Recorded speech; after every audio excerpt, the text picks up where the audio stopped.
Joining me now, two of our legal analysts who are both former federal prosecutors, Jeffrey Toobin and Laura Coates. She's also a former D.C. Assistant U.S. Attorney for Civil Rights Division of the Justice Department. Laura, I mean, it's obviously just sickening, unfathomable, and to broadcast it live on Facebook and have one of the women talking about why she's not getting enough likes while it's actually happening. It's It's so shocking to think that somebody would first do this and then try to, tell the world that they've done it and almost, glorify their actions.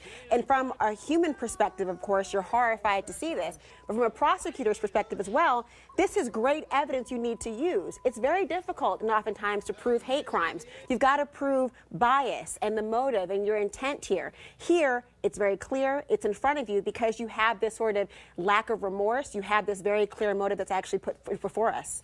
And Jeff, the hate crimes, it's not a separate category. I mean, it basically just adds to a criminal act, adds to a potential sentence, right? Right. It's an enhancement. This would be a crime regardless of the racial or disability motive.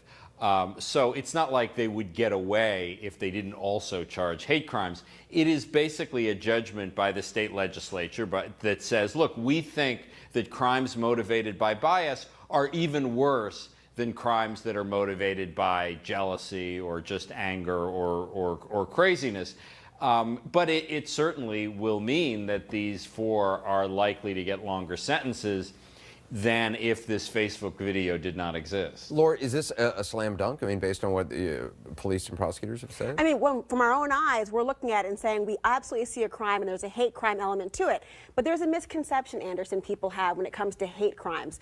There is this misdirection or misbelief that you have to be a racial minority to be as a victim of that crime for it to really be a true slam dunk. And that although the theory behind an enactment of legislation to protect racial minorities, when there is a white victim, people have the misconception that it won't be as enforced as vigorously. You're saying jurors might view it differently than yes, if the victim was African American and the torturers were white. They might, but here, of course, we see a case where that obviously should not be the case, and people should be as astounded and disgusted, regardless of who the victim is, because just because a legislation or a law is meant to protect a particular group, it does not immunize that group from prosecution if they commit a crime. The fact that they're using, racial terminology, they're talking about white people, Donald Trump, view him as representing everybody who supported Donald Trump.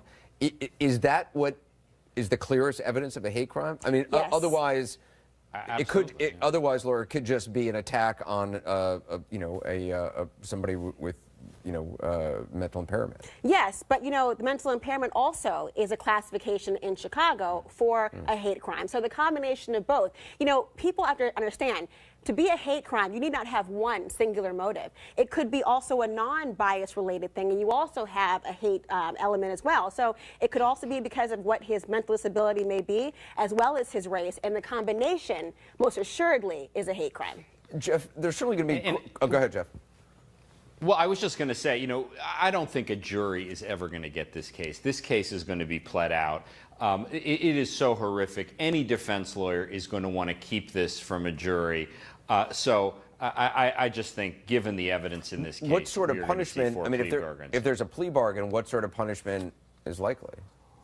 Well, it is going to be many. It is going to be a substantial number of years in prison. I think 10 is not out of the question. Fortunately, the victim here survived and is not going to have permanent injuries, so it appears. So I think that will limit the punishment to a certain extent. But given the magnitude, given the publicity, given just how evil this crime is, it could be as long as 10 years, I think. We'll follow it closely, no doubt. Jeff, thanks very much. Laura, thanks so much. Thank Good you. to have you with us. Just ahead, more breaking news. House Speaker Paul Ryan says